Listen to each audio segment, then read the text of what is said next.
ad that appeared in Newsweek magazine. And the ad gave these figures to show the cost escalation of gallbladder surgery in the year since 1950, when that surgery cost $351. And I said, make a semi-logarithmic plot. Let's see what's happening. The students found that the first 4 points lined up on a straight line whose slope indicated 6% inflation per year, but the 4th, 5th, and 6th were on a steeper line, almost 10% inflation per year. Well, then I said, run this steep line out to the year 2000. Let's get an idea what gallbladder surgery might cost. And the answer is $25,000. Now, the lesson there is awfully clear. If you're thinking about gallbladder surgery, do it now. In the summer of 1986, the news reports indicated that the world population had reached the number 5 billion people, growing at the rate of 1.7% per year. Now, your reaction to 1.7 might be to say, well, that's so small, nothing bad could ever happen at 1.7% per year. Well, then you calculate the doubling time, you find it's only 41 years. So I can tell young people in college today, I can say before you are my age, it's most likely the world population will double. And if you want to grasp what that means, think of food. In Scientific American, we read that world food production will have to increase threefold in the next 40 years to meet the needs of an estimated 9 billion people. And if you enjoy doing arithmetic, you can calculate that if this modest 1.7% per year continued unchanged in the future, the world population would grow to a density of 1 person per square meter on the dry land surface of the Earth in just 600 years, and the mass of people would equal the mass of the Earth in just 1,800 years. Now, we can smile at those. We know they didn't happen. This one makes for a cute cartoon. The caption says, "Excuse me, sir, but I am prepared to make you a rather attractive offer for your square." Now, there's a very profound lesson in that cartoon. The lesson is that zero population growth is going to happen. Now, we can debate whether we like zero population growth or don't like it. It's going to happen, whether we debate it or not, whether we like it or not. It's absolutely certain. People could not live at that density on the dry land surface of the Earth. Therefore, today's very high birth rate will drop, today's low death rate will rise, till they have exactly the same numerical value. That will certainly be in a time short compared to 600 years. So maybe you're wondering, well, what options are available to us? In the left-hand column, I've listed some of those things that we should encourage if we want to raise the rate of growth of population and in so doing make the population problem worse. Just look at the list. Everything in the list is as sacred as motherhood. There's immigration. This increases the population. There's medicine, public health, sanitation. These are all devoted to the humane goals of lowering the death rate, and that's very important to me if it's my death they're lowering. But then I have to realize that anything that just lowers the death rate makes the population problem worse. There's peace, law and order. Scientific agriculture has lowered the death rate due to famine. That just makes the population problem worse. The 55-mile-an-hour speed limit saved thousands of lives. That makes the population problem worse. Clean air makes it worse. Now, in the right-hand column are some of the things that we should encourage if we want to lower the rate of growth of population, and in so doing help solve the population problem. Well, there's contraception, abortion, small families, stop immigration, there's disease, war, murder, famine, accidents. Now, smoking clearly raises the death rate. Now, that helps solve the problem. Well, remember our conclusion from the cartoon of 1 person per square meter. We concluded that zero population growth is going to happen. Now, let's state that conclusion in other terms and say it's obvious. Nature is going to choose from the right-hand list. So we don't have to do anything except be prepared to live with what nature chooses from that right-hand list, or we can exercise the one option that's open to us. And that option is to choose first from the right-hand list. We've got to find something here we can go out and campaign for. Anyone here for promoting disease? We now have the capability of incredible war. Would you like more murder, more famine, more accidents? Here you can see the human dilemma. Everything that we regard as good makes the population problem worse. Everything we regard as bad helps solve the problem. Now there is a dilemma if ever there was one. And the one remaining question is, where does education go? Is it in the left-hand column or the right-hand column? I would have to say thus far it's been firmly in the left-hand column, because it's done very little to reduce ignorance of the problem. And so where do we start? Let's start with a semi-logarithmic graph of the population of Boulder, Colorado. Now, if we take the census figure for 1950 to 1960 to 1970, that straight line indicates a growth rate of 6% per year. Now, with big efforts, we've been able to get this population growth rate reduced.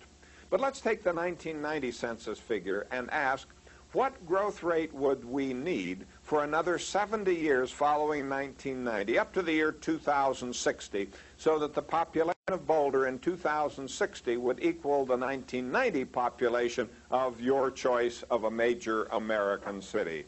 Well, Boulder in 2060 could be as big as Boston if we just grew 2 3/4% per year.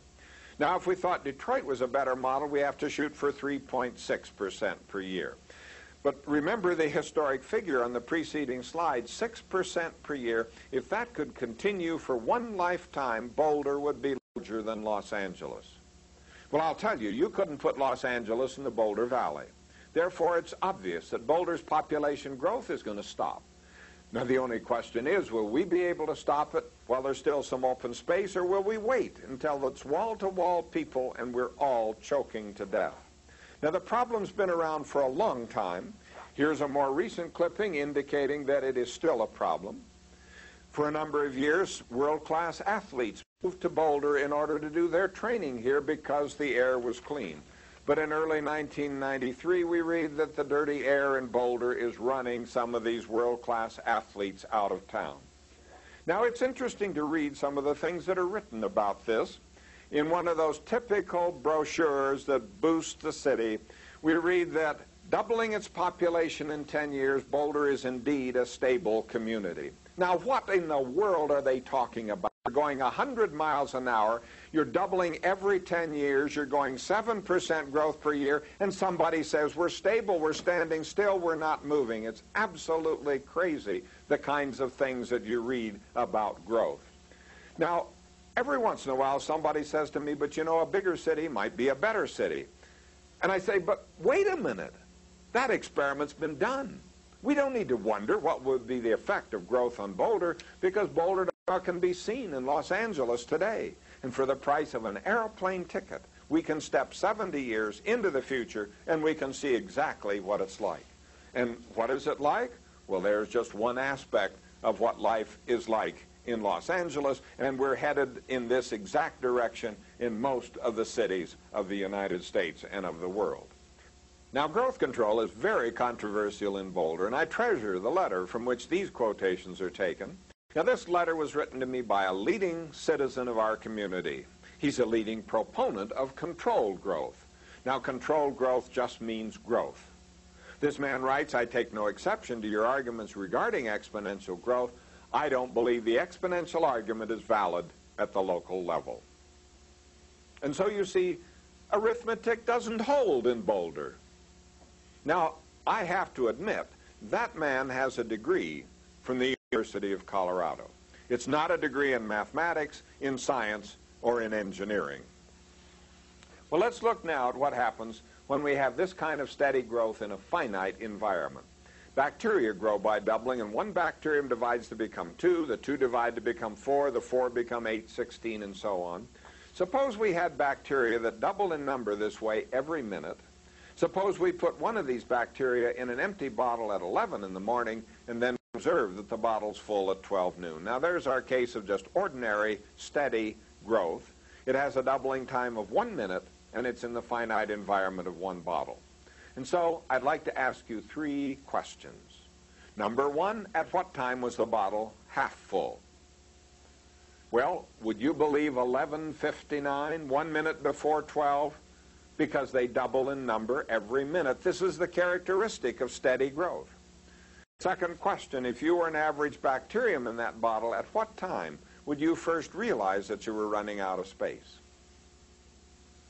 Well, let's just look at the last minutes in the bottle. At 12 noon, it's full. 1 minute before, it's half full. 2 minutes before, it's a quarter full. Then an eighth and a 16th. Well, let me ask you, at 5 minutes before 12, when the bottle's only 3% full and is 97% open space just yearning for development, how many of you would realize that there was a problem? Now, in the ongoing controversy over growth in Boulder, someone wrote to the newspaper some years ago and said, look, there's no problem with population growth in Boulder because, the writer said, we've got 15 times as much open space as we've already used. So let me ask you, what time is it in Boulder when the open space is 15 times the amount of space we've already used? Well, you can see it's 4 minutes before 12 in Boulder Valley. Well, suppose that at 2 minutes before 12, some of the bacteria realize that they're running out of space, so they launch a great search for new bottles.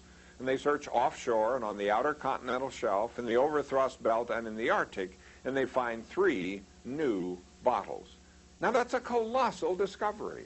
The discovery is 3 times the amount of resource they ever knew about before. They now have 4 bottles. Before the discovery, there was only 1. Now, surely, this will make them self-sufficient in space, won't it? Well, you know what the third question is. How long can the growth continue as a result of this magnificent discovery? Well, just look at the score. At 12 noon, 1 bottle's filled. There are 3 to go. At 12:01, 2 bottles are filled. There are 2 to go. And at 12:02, all 4 are filled, and that's the end of the line. Now, you don't need any more arithmetic than this to evaluate the absolutely contradictory statements that you have heard and read from experts who tell us in one breath we can go on increasing our rates of consumption of fossil fuels. And in the next breath they say, but don't worry, we'll always be able to make the discoveries of new resources that we need to meet the requirements of that growth. Well, some years ago in Washington, our energy secretary observed that in the energy crisis, we have a classic case of exponential growth against a finite source. Okay, so where do we stand now? Let's summarize. 5 points. We've seen that modest rates of steady growth of numbers of things quickly give enormous numbers. Number 2, steady growth is displayed in the example of compound interest of money in a savings account. Number 3, the rate of growth of populations and of inflation will fluctuate about an average growth rate. This still leads to enormous numbers in modest periods of time. Steady growth of the rate of consumption of a non-renewable resource leads to very quick expiration of the resource. And number 5, most people have little or no idea about these effects of steady growth. In this part, we've seen that steady growth of numbers of things quickly lead to enormous numbers. And we've seen that if you have steady growth in the rate of consumption of a finite resource, that the expiration time comes very, very quickly. In part 2, we want to carry this over and apply it to the Earth's finite reserves of several fossil fuels, to such things as petroleum and coal.